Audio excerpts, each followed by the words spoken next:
ये तो जो हम 12 बोलकर एक फिल्म, हम 12 बोलकर जो फिल्म है, वो बहुत ही ऑब्जेक्शनेबल चीज है। इस्लाम को लेकर और इस्लाम के जो औरतों को लेकर, कुरान को लेकर गलत अंदाज से किया गया। वो जो टीजर आया था वो बहुत ही ऑब्जेक्शनेबल है। ये मुंबई का हाई कोर्ट का जज ने कहा बहुत ही ऑब्जेक्शनेबल है, ये जो टीजर जरूरत नहीं था।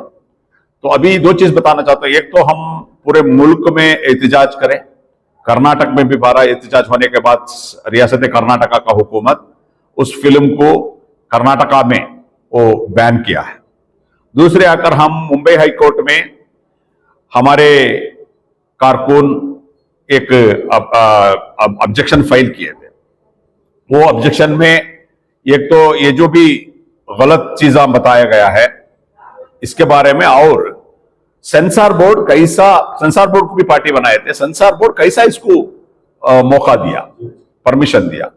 तो अल्हम्दुलिल्लाह एक बेहतरीन एक स्टे भी हुआ था। उसके बाद जो हियरिंग भी हुआ, तो अभी हियरिंग में ये हुआ है कि जितने भी ऑब्जेक्शनेबल जो चीजें हैं कुरान के बारे में, मुस्लिम औरतों के बारे में, वो उसको निकाला जाए। यानी कि जो सेंसार बोर्ड को डायरेक्शन दिया गया और जो उसका फिल्म प्रोड्यूसर को डायरेक्शन दिया, वो सारे चीजें कट करना है। दूसरे औरतों का एम्पावरमेंट के बारे में अगर बता रहे सही है, मगर ये इसका जरूरत नहीं था। तो जज का ऑब्जर्वेशन है जो टीजर जो करें ये प्रचार के लिए किए लोग ऑब्जेक्शनेबल चीज डाल के। तो अल्हम्दुलिल्लाह हम लोग को खुशी है, social democratic party of India का कारकुनों को।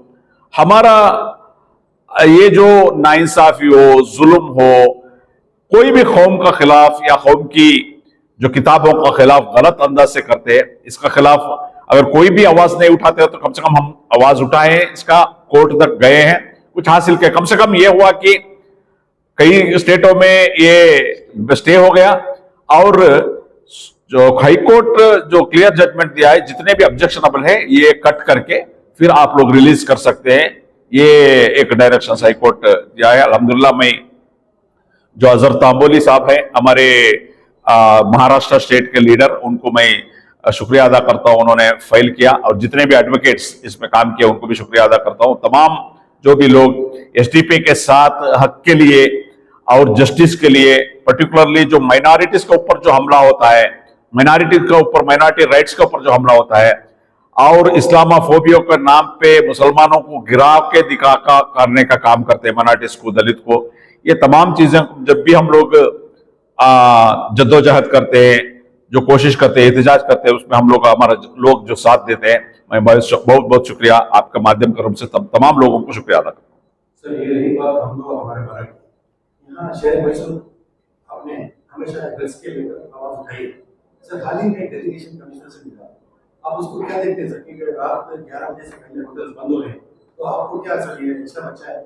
देखिए, इसमें क्या है, एक्चुअली मैंने जब कमिश्नर साहब पहले, रमेश साहब जो पहले आए थे, उसी दिन पहले मुलाकात में मैं बताया था मैसूर को ड्रग्स से बचाना है, मैसूर के नौजवानों को, मैसूर के स्टूडेंट्स को ड्रग्स से बचाना है। तो बचाने का तरीका क्या है? कहीं एक जगह रेड करें या कहीं कोई भी कंज्यूम किया उसको पकड़ने से या अवेयरनेस करने से, अवेयरनेस तो करेंगे, मगर पुलिस का जिम्मेदारी अवेयरनेस करने का नहीं, सोसाइटी का, इदारों का, लीडर्स का काम अवेयरनेस करने का है। पुलिस का काम यह है इस चेन को ब्रेक करना, सप्लाई को रोकना। किधर से आता है मैसूर को ड्रग्स, किधर से आता है, क्यों आता है? हालांकि बेहतरीन इनका इंफॉर्मेशन रहता है, इनका इंटेलिजेंस रहता है, उसका जरिए से ये सप्लाई चेन को कट करना। और एक बार, हर बार मैं यही कहता हूं, और एक बार यही मांग करता हूं मैं, इमीडिएटली इसको रोकना है, क्योंकि इधर इसके वजह से क्राइम हो रहा है। अभी बीच में एक मर्डर हुआ, उससे पहले एक मर्डर हुआ। ये तमाम चीजों रखते हुए लॉ एंड ऑर्डर भी मेंटेन करना है, उसके साथ साथ इसका जड़ जो है, जो क्राइम का हो या ये तमाम चीजें जो चाइल्ड लेबर का हो, ये तमाम चीजें जितने भी आ रहा है, इसका जो जड़ का, इसका रीजन जो है ड्रग्स है। तो ये ड्रग्स को कंप्लीट मैसूर से अबॉलिश करने का, मैसूर को निकालने का कोशिश करना है। इसमें अहम रोल 90% जो अगर इस पे काम करना है तो पुलिस डिपार्टमेंट करना है। 10% जो काम है लीडर्स का, उलेमा का, सोसाइटी का है ही, वो करेंगे।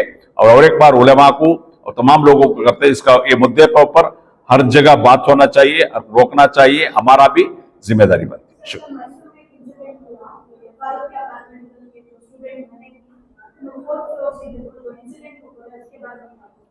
देखिए, शादी के बाद शादीशुदा जिंदगी में इत्तेफाकी की वजह से या खर्च के मामले पर ये संदेह, ये बहुत सारी चीजें जो है इसमें, अगर इसमें खुदकुशी जो है वो आम बात हो गई। ये जो चीज जो है आजकल हर चीज में, जैसे कि आप लोग बताए, खुदकुशी को फैमिली का इश्यू हो या स्टूडेंट का जो एग्जामिनेशन का फेल्यूर का इश्यू हो और दूसरे अलग अलग खर्च वगैरह का इश्यूज हो, मैं इतना ही कहना चाहता हूं, देखिए जिंदगी बहुत लंबी है, जिंदगी बहुत लंबी है, जिंदगी अनमोल है, इसको खुदकुशी करने का, क्योंकि जो देखिए जो प्रॉब्लम्स जो आता है इंसान को आता है, प्रॉब्लम्स इश्यूज जो आता है इंसान को आता है, वो अल्लाह ताला भी बोले हैं इंसान को अलग अलग तरीके से मैं इम्तिहान लूंगा, आजमाइश करूंगा। तो इसलिए हिम्मत नहीं हारना है, कॉन्फिडेंस नहीं है। मैं जितने भी लोग ऐसे स्टूडेंट्स हैं मैं आपको रिक्वेस्ट करता हूं, ऐसे जो कदम मत उठाइए। जिंदगी में हर बहुत सारे रास्ता है, अगर किसी को आपका ऐसा इश्यूज है आप लोग हमारे पास आ सकते हैं, हम लोग बैठ को काम करेंगे, बातचीत करेंगे, इसको हल निकालने का कोशिश करेंगे। हर एक इश्यू को, हर एक प्रॉब्लम को सोल्यूशन है, बिना सोल्यूशन का कोई प्रॉब्लम नहीं है। सोल्यूशन खुदकुशी नहीं है, सोल्यूशन हैंग करने का नहीं है, सोल्यूशन कुछ अलग है। तो ये तमाम चीजें जितने भी इसके बारे में भी अवेयरनेस होना है, और जितने भी हमारे जो पैगाम देख रहे हैं, खुदकुशी सोल्यूशन नहीं है, आपका बेहतर जिंदगी है। हर हमेशा जो आप बेहतर हम देख सकते हैं, कई लोग ऐसा जिंदगी में बर्बाद हो चुके हैं, वो फिर आगे आए हुआ बहुत सारे ऐसा स्टोरीज है हमारे जिंदगी में। हिम्मत नहीं हारे, उम्मीद नहीं छोड़े, इंशाल्लाह कोई भी अगर SDPI जो भी किसी का प्रॉब्लम का सोल्यूशन के लिए, आपका मदद करने के लिए, आपको एडवाइस करने के लिए, आपको गाइड करने के लिए, आपको काउंसलिंग करने के लिए हम लोग तैयार हैं। आपका प्रॉब्लम को सॉल्व करने का कोशिश तो बेशक हम लोग करेंगे, खुदकुशी मत कीजिए। कोई भी इश्यू है आपस में बातचीत करके सोल्यूशन करने का ही है। इंशाल्लाह मैं उम्मीद करता हूं आप लोग जितने भी लोग हैं परेशानी में, टेंशन में है, तो ये चीज को ध्यान रखते हुए, जिंदगी बहुत अनमोल है, उसको बचा कर रखना है। प्रॉब्लम आज रहता है, कल चला जाएगा, तो उम्मीद रखते हुए, मेहनत करते हुए इस सोल्यूशन को हम लोग, प्रॉब्लम को हम लोग सोल्यूशन ढूंढेंगे।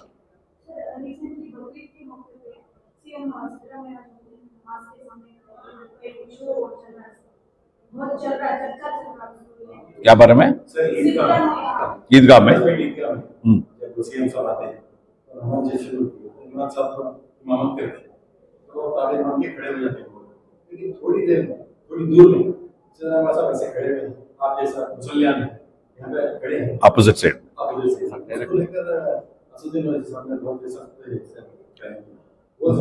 देखिए ये क्या है, तो इसका यानी जब इमामत को करते हैं उनका पीछे जो भी महमूमिन है उन लोग करना चाहिए। ये सामने करने से पहले जो जिम्मेदार हमारे थे, जो ये मैं सिद्धरामैया साहब का गलती नहीं बोलता, क्योंकि ये इसका जो भी मालूम नहीं, जो जिम्मेदार थे वो लोग बताना था, कम से कम सीएम सिद्धरामैया साहब को ये सफ में खड़ाना था, नहीं तो कम से कम सफ में एक चेयर डाल के उनको बिठाना था। तो ये जो सामने, जो नमाज के सामने खड़ा है, ये तो गलत है बोलकर मैं बोलना चाहता हूँ।